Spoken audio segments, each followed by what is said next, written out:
So I just got this guy in, which actually looks pretty nice. It wasn't all that expensive. It was less than 20 bucks. This one was like $9.99. But as you can see, it doesn't look anything like the other one. I mean, it worked, but I'll say the walls on here are pretty thick compared to this one. The lip on here is pretty thick. But the dimensions on here are probably going to work out better. Alright, so now this guy's running again. 72 volts AC, about 8.8 amps. And now it's running at like 74 kilohertz, which kind of threw me off because I actually added one more 330 nanofarad capacitor. But the difference is I can see this crucible actually heating up before the aluminum. I'm going to run it like that for a little while, see how it works out. Yeah, so it's pretty hot now.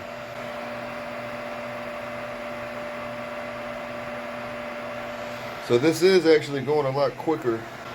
I'm not real sure what the difference is aside from the, the finish of it, how it looks. I mean, I guess this is some slightly different material because this never actually really got red hot like that.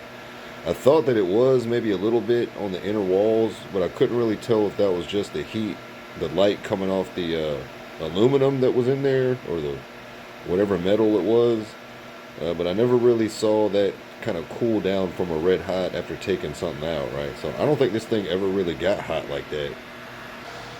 So I actually, if I was to tune that to any lower of a frequency, then that current would drop. So I've currently got it tuned all the way up.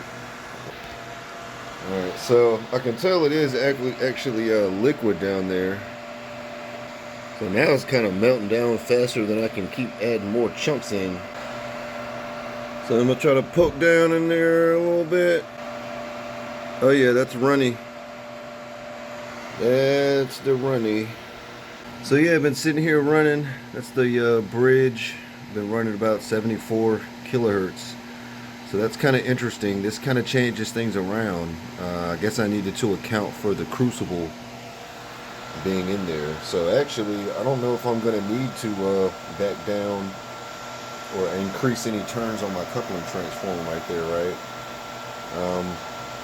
It actually looks like if I want to use this crucible, I probably should add 1 or 2 more turns and then deal with the 2 microfarad resonant cap that I'm going to get instead of these induction cooker caps that I just got off some random Amazon store that sells food or some crap. So yeah, that's interesting. That might be the plan.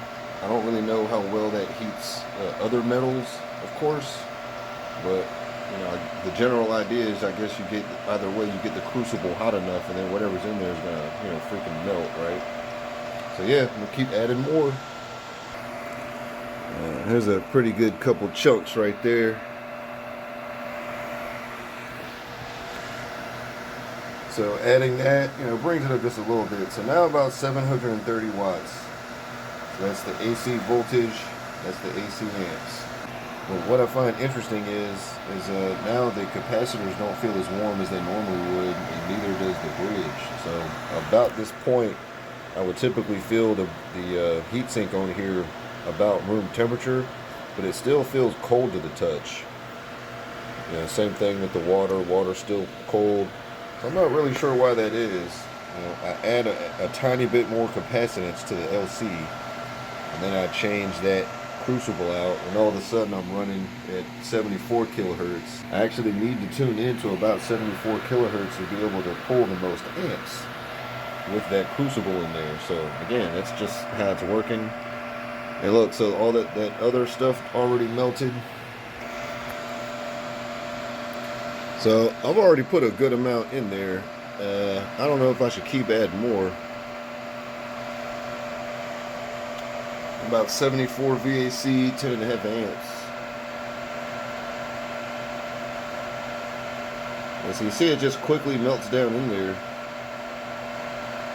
Like the Terminator, unfortunately, when he sadly perished before he came back. Nice.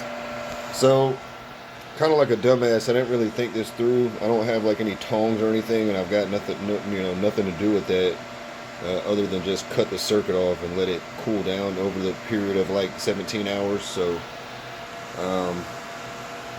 I'm basically probably just going to throw a little bit more in there.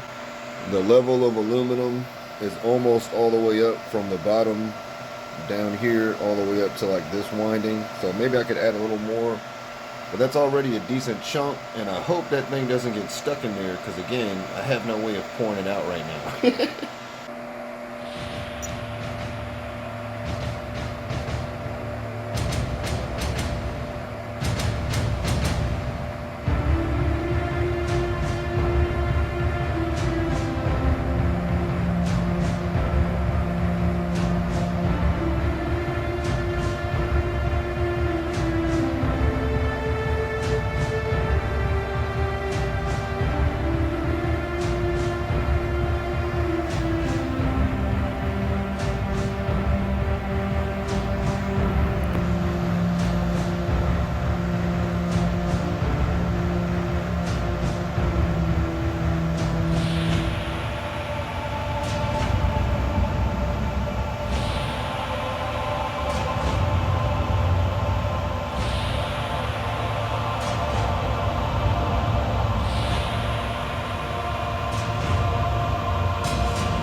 Alright, so this is all pointless anyway, because again, I can't do anything with that. So I'm just going to cut it off, and it's going to take a long time to cool off, and I'm just going to see if I can get that thing out. So yeah, I don't know what the hell this is, but it smells like dookie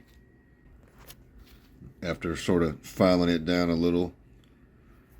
So while I forgot that I had dumped some chunks of copper in here, I thought it was aluminum. I didn't even look at it, but I had that left over from the old crucible. I just dumped it in. So aside from that, and then you could see, I guess this bit here not completely melting all the way on the top. I don't know, there's a process to it. Maybe I should have stirred it around and whatnot.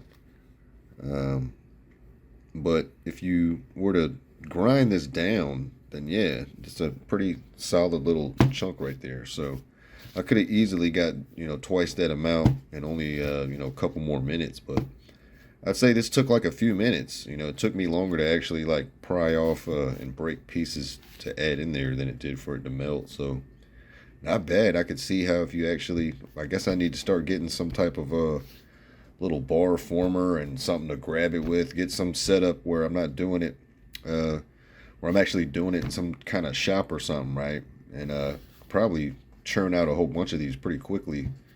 The downside is this small little crucible. Somehow I need small chunks, so just need some quick way to just bust down a large amount of aluminum into small little chunks to feed in there, right?